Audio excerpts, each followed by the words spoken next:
할렐루야. 오늘은 초대교회의 오순절 성령 강림을 기념하는 성령 강림주일입니다. 예수님의 제자들에게 임하셨던 성령께서 오늘 이 자리에서 하나님을 예배하는 저와 여러분들 모두에게도 동일하게 임하는 역사가 일어나길 주님의 이름으로 축원합니다. 여러분, 오랜만에 뵙습니다. 아시는 것처럼 저는 2달간 안식월을 얻어서 한국에 다녀왔습니다. 한국에서 암 투병 중이신 어머님과 함께 지내다가 돌아왔는데요. 코로나 때문에 자가격리를 했던 2주간을 빼고도 거의 6주 동안 부모님 댁에서 함께 지내다가 왔습니다.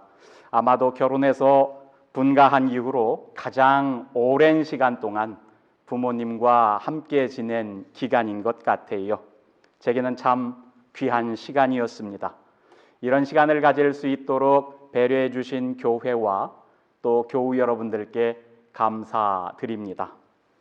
한국에서 미국으로 돌아오기 전 30년 전에 신학교에서 함께 공부했던 친구들을 몇 만나고 왔습니다.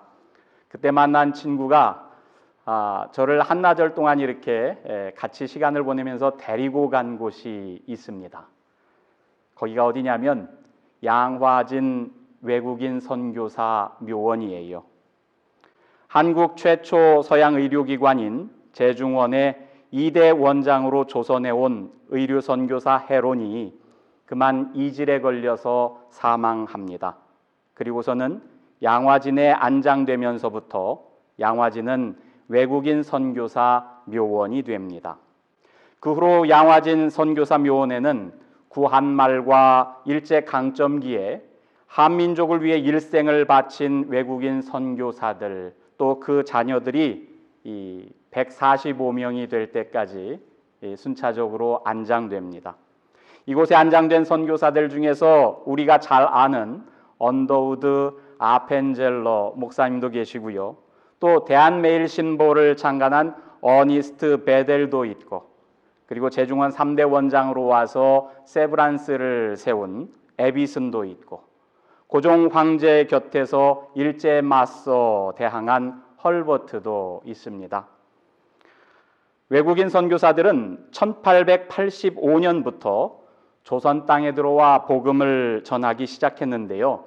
그 당시 조선에 온 선교사들 중에서 누군가는 자녀들이 태어나서 얼마 되지 않아 자녀들을 이렇게 떠나보내야 하는 아픔을 겪기도 하고, 또 더러는 배우자를 또 떠나보내야 하는 그런 아픔을 겪으면서도 여전히 한국 땅에 머물러서 자신이 이 생을 마감할 때까지 복음을 전하곤 했습니다. 또 누군가는 자신이 먼저 죽어 땅에 묻히게 되면서도 그 자녀들이 또 자신의 뒤를 이어가면서 한국 땅에서 복음을 증거하며 그 생을 다한 그런 분들도 계십니다. 무엇이 그들을 저 극동에 작고 가난하고 낯설기만 했을 그 미지의 땅으로 이끌었을까요? 도대체 무엇이 자신과 가족들의 죽음도 마다하지 않고 그들로 하여금 미지의 땅에서 복음을 전하게 했을까요? 화면에 보이는 지도는 양화진 묘원에 묻힌 선교사들이 한국에서 주로 활동하던 시기인 1906년에 뉴욕에서 발행된 세계 선교 지도입니다. 공교롭게도 지도에서 한국이 위치한 곳 구석에 이런 글귀가 적혀 있습니다. Yea shall we witness unto me, unto the uttermost parts of the earth. 너희는 땅끝까지 이르러 내 증인이 되리라. 이 세계의 선교 지도를 보면 여러분 땅끝이 어디 같아 보이나요? 미국에서 볼 때, 또 영국에서 볼 때, 캐나다에서 볼 때 땅끝이 어디처럼 보여요? 저 먼 동쪽, far east, 극동이라고 그러지요. 거기가 땅끝처럼 보입니다. 한국이 있는 그곳이 말이지요. 지도에 있는 땅끝까지 이르러 내 증인이 되리라는 구절은 사도행전 1장 8절 말씀의 한 부분입니다. 같이 읽겠습니다. 오직 성령이 너희에게 임하시면 너희가 권능을 받고 예루살렘과 온 유대와 사마리아와 땅끝까지 이르러 내 증인이 되리라. 1885년부터 시작해서 구한말과 일제강점기에 조선 땅에 와서 죽음도 굴하지 않고 삶을 바쳐서 복음을 전한 외국인 선교사들은 땅끝까지 이르러 그리스도의 증인이 된 사람들입니다. 그들이 땅끝까지 이르러 주님의 증인이 될 수 있었던 것은 사도행전에서 알려주는 것처럼 바로 성령이 그들에게 임하셨기 때문입니다. 성령이 그들에게 임하셔서 그들이 권능을 받고 땅끝까지 이르러 예수 그리스도의 복음의 증인이 된 거지요. 학생으로, 교사로, 의사로 혹은 가정주부로서 자신들의 나라에서 평범한 삶을 살았던 이들인데 성령께서 그들에게 임하신 후에 그들이 권능을 받고 멀고 먼 조선 땅에 와서 그리스도의 증인된 삶을 삽니다. 그곳에서 자신들의 생을 마감하기까지 오로지 죽어가는 영혼들에게 복음을 전하며 구원하기에 힘썼습니다. 성령의 임재는 이처럼 평범했던 사람들로 하여금 그리스도의 증인이 될 수 있도록 권능을 입혀줍니다. 예수님의 제자들이 바로 대표적인 예가 된다고 할 수 있어요. 대부분의 제자들이 예수님의 십자가 앞에서 뒷걸음질 치며 도망쳤지요. 제자인 것을 부인했습니다. 심지어 예수님의 부활조차도 믿지 못했습니다. 그랬던 제자들인데 성령의 임재를 경험한 후에는 전혀 다른 모습을 보여줍니다. 두려워 숨었던 자들이 군중들 앞에 당당히 나아가서 그리스도의 증인이 되어 복음을 선포하기 시작하고 매를 맞아도 옥에 갇혀도 심지어 죽음 앞에서도 굴하지 않고 증인된 삶을 이어갑니다. 이렇게 변한 것은 모두 성령의 임재 때문입니다. 예수님께서는 이런 사실을 잘 아셨습니다. 그래서 제자들을 떠나 하늘로 올라가시기 전에 마지막으로 제자들에게 당부하셨던 말씀이 바로 성령이 임하시길 기다리라는 것이었습니다. 누가복음 24장 48절입니다. 너희는 이 모든 일의 증인이라. 내가 내 아버지께서 약속하신 것을 너희에게 보내리니 너희는 위로부터 능력으로 입혀질 때까지 이 성에 머물라. 예수님께서는 제자들에게 예루살렘 성을 떠나지 말고 아버지께서 약속하신 것을 당신이 보내줄 테니 기다리라고 하십니다. 아버지께서 약속하신 것, 당신이 보내줄 것은 바로 성령 하나님이십니다. 예수님께서는 제자들에게 너희가 앞으로 이 모든 일의 증인이 될 것이지만 그러기 위해서는 먼저 성령의 임재가 필요하니까 기다리라고 하시는 거예요. 성령께서 강림하셔서 제자들 각 사람에게 위로부터 능력을 덧입혀 주시길 기다리라는 겁니다. 제자인 것을 부인하고 도망쳤던 제자들이 앞으로 복음의 증인의 삶을 살려면 성령의 임재가 필요하다는 거예요. 복음의 증인된 삶을 산다는 것은 인간적인 다짐으로 될 일이 아닙니다. 성령께서 강림하셔서 위로부터 능력을 덧입혀 주셔야, 권능을 덧입혀 주셔야 가능한 일이기 때문에 그래요. 오직 성령이 너희에게 임하시면 너희가 권능을 받고 예루살렘과 온 유대와 사마리아와 땅끝까지 이르러 내 증인이 되리라. 성령께서 오셔야 비로소 모든 것이 시작될 수 있습니다. 제자의 삶도 증인의 삶도 오직 성령이 우리에게 오시고 나서야 가능한 거예요. 예수님께서도 하나님 나라의 복음을 선포하는 당신의 공생애를 시작할 때 성령이 당신에게 임하셨다고 말씀하셨습니다. 누가복음 4장 18절입니다.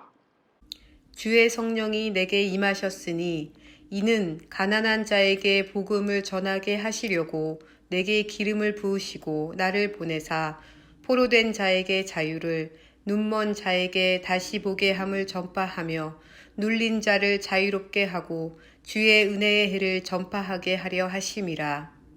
예수님께서도 성령께서 임하신 후에야 공생애를 시작하셨는데 그 제자들이 성령의 임재를 기다리는 것은 당연하지요.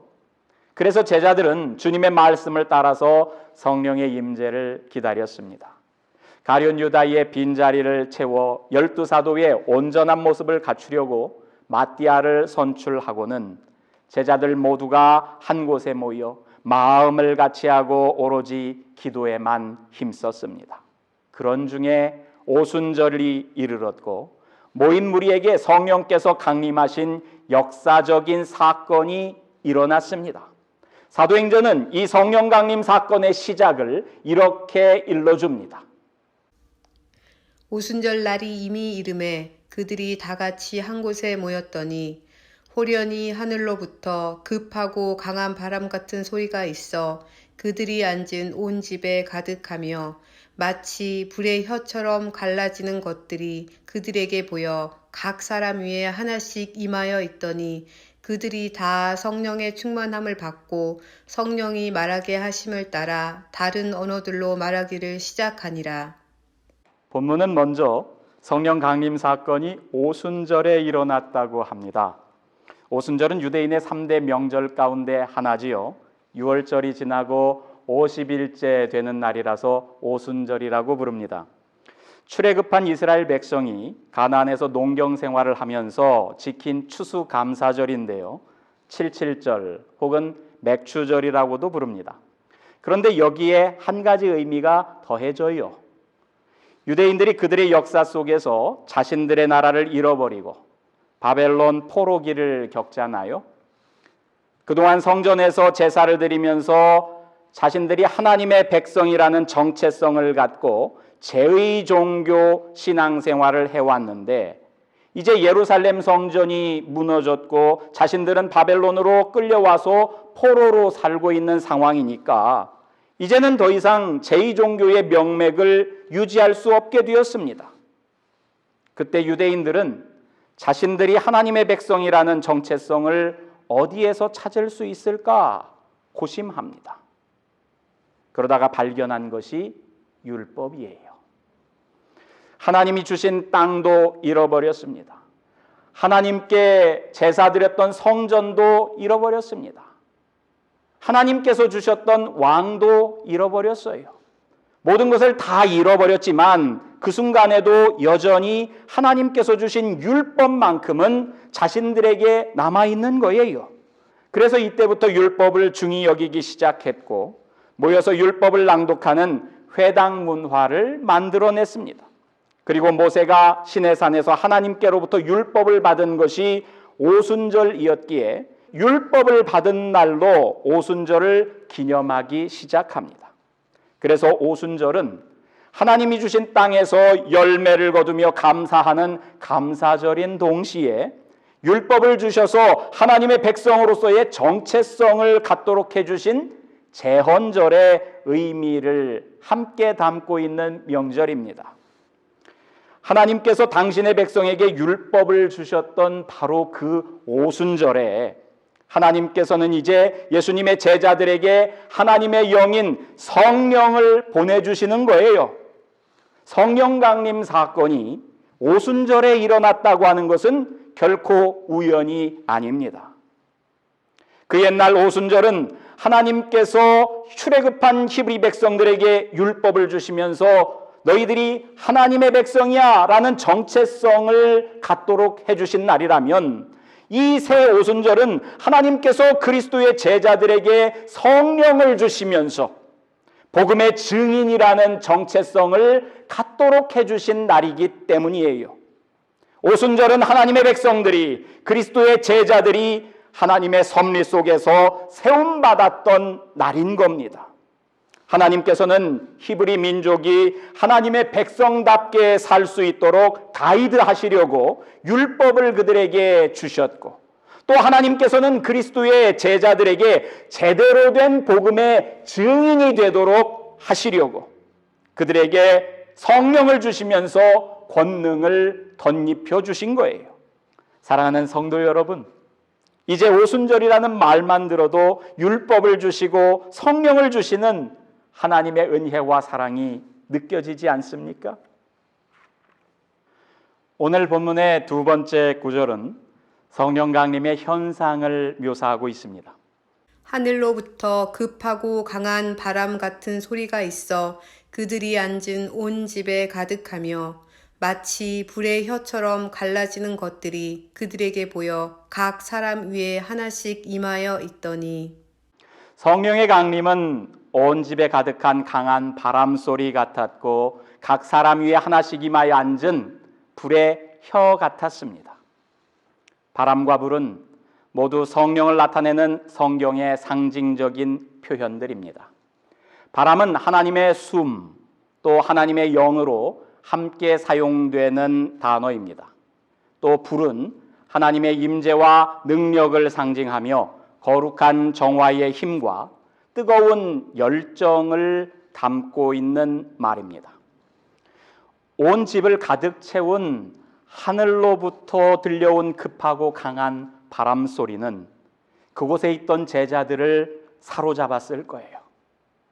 거부할 수 없는 바람 소리의 권능에 사로잡혀 있는데 이번에는 자신들 머리 위에 임하는 불을 보게 됩니다. 이사야 선지자의 입술을 정화시킨 숯불처럼 아마도 그 불꽃들은 제자들의 그동안의 부정적인 면모를 불태우고 정화시키기에 충분했을 겁니다. 아울러 그들의 심령이 복음의 열정으로 뜨겁게 타오르게 되었을 거예요. 다른 사람들의 마음도 더불어서 충분히 타오르게 할 수 있을 만큼 말이죠. 제자들에게 임한 불은 혀의 모습이었다고 했는데요. 이는 마치 이후 제자들이 성령이 말하게 하심을 따라서 말하게 될 것을 미리 이미지로 이렇게 보여주는 것 같습니다. 그리스도의 증인이 되어 어디에서든지 누구 앞에서든지 이제 제자들은 당당하게 성령의 혀로 성령께서 하게 하시는 그 말씀을 하며 증인이 될 겁니다. 여기서 우리가 놓치지 말아야 할 구절 하나가 있는데요. 성령의 불꽃이 각 사람 위에 하나씩 임하여 있더라 하는 겁니다. 이스라엘 백성이 시내산에서 모세를 통해서 하나님께로부터 율법을 받을 때도 우레와 나팔 소리가 크게 있었어요. 큰 소리가 있었다는 거죠. 오늘 성령 강림처럼 말입니다. 또 하나님께서 불 가운데서 강림하십니다. 소리도 있었지요. 불도 있었지요. 오늘 보여지는 현상과 비슷해요. 그런데 시내산의 불은 한 장소에만 내려왔을 뿐입니다. 하나님께서도 모세하고만 소통했을 따름이에요. 그런데 오순절 성령의 불은 각 사람 위에 하나씩 임하여 있었습니다. 하나님의 영이, 성령이 예수 그리스도를 믿는 이들에게 그들 각자에게 직접적으로 임재하고 직접 소통하시는 거예요. 이것이 예수님께서 당신이 떠나가시고 대신에 성령께서 오시는 것이 우리에게 유익하다고 말씀하신 까닭입니다. 이제 성령을 통해 우리는 각자가 하나님의 임재 가운데 사는 은혜를 입는 거예요. 할렐루야! 오늘 본문 말씀의 마지막 구절은 성령 강림의 결과를 보여줍니다. 그들이 다 성령의 충만함을 받고 성령이 말하게 하심을 따라 다른 언어들로 말하기를 시작하니라. 이제 제자들은 성령의 임재로 모두가 다 성령의 충만함을 받았습니다. 성령의 충만함을 받았다. 무슨 뜻일까요? 내가 성령을 받아서 그분이나 그분의 능력 한 자락을 소유하는 것이 아니라 내게 오셔서 권능으로 나를 사로잡은 그분께서 나를 온전히 다스릴 수 있도록 나를 그분께 내어드리고 맡기는 것이 성령 충만입니다. 내가 소유하는 것이 아니라 그분이 나를 소유하도록 하는 거예요. 성령을 받았다는 말, 또 성령 충만이라는 말을 사용할 때 우리가 주의해야 할 점이 하나 있는데요. 무의식 중에 성령을 사물화하기 쉽다는 거예요. 은연중에 우리는 성령을 주고받는 물건인 양 생각합니다. 여러분, 성령은 하나님이십니다. 내게 오셔서 내 영과 소통하시고 내 영을 이끄시는 하나님의 영이십니다. 신앙 고백 가운데 성령을 믿사오며 라고 합니다. 살아계신 하나님의 영으로서 내게 오셔서 내 영과 교통하시는 인격이신 것을 믿는다는 말이에요. 내게 오셔서 내 영을 새롭게 하시고 나로 하여금 오늘 여기에서 하나님 나라를 살도록, 영생을 살도록 이끄시며 내 안에서 내가 지금 무엇을 말하고 무엇을 행해야 할지를 가르쳐 주시는 분이시라는 것을 믿는 거예요. 오순절에 예수님의 제자들은 성령의 충만함을 받고 성령이 말하게 하심을 따라서 다른 언어들로 말하기 시작했습니다. 이 구절을 읽을 때 사람들은 다른 언어를 말했다는 것에 관심을 둡니다. 성령의 충만함을 받은 제자들이 저마다 배우지 않은 외국어를 말하기 시작했으니까 말이지요. 오순절 명절을 지내려고 예루살렘에 온 세계 각지에 흩어져 사는 유대인들이 그 말하는 것을 보고는 다들 놀랍니다. 어떻게 갈릴리 출신의 촌부들이 세계 각지에서 온 자신들의 말을 하는가 싶어서 말이지요.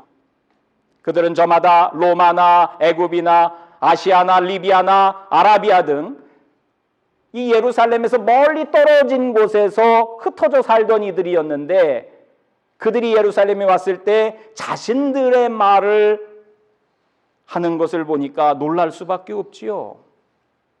그런데 여기서 중요한 것은 제자들이 다른 언어를 말했다가 아니라 성령께서 말하게 하심을 따라서 말했다는 겁니다. 그때 제자들이 다른 언어들로 말하고 뭘 말했을까요? 또 외국에서 온 사람들이 뭘 들었을까요?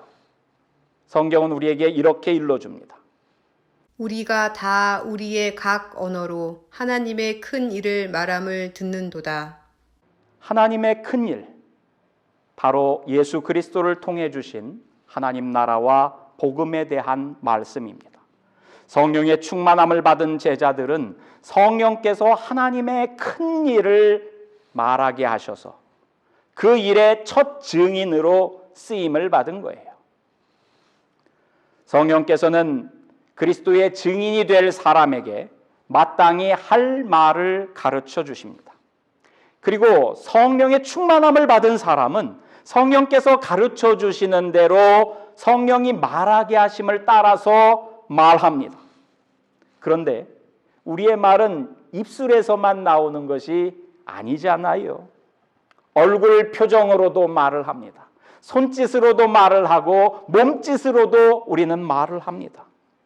사랑의 5가지 언어라는 책에서 게리 체프만이 인정하는 말, 함께하는 시간, 선물, 봉사, 스킨십, 이런 것들이 사랑의 언어라고 표현을 합니다. 사랑의 말이라는 거지요. 말이 아니잖아요. 행위들입니다. 내가 무엇을 하는 것, 그런 것들이 말이 된다는 거예요. 이렇게 생각하다 보면 말이라는 것이 우리 입술에서 발화되는 그것의 범주를 훨씬 뛰어넘지요. 우리의 행위 일체를 아우를 수도 있는 것이 말이라고 할 수 있습니다. 그러면 성령은 마땅히 할 말만 가르쳐 주시는 분이 아니라 우리의 행할 바 일체를 가르쳐 주시는 분이 됩니다.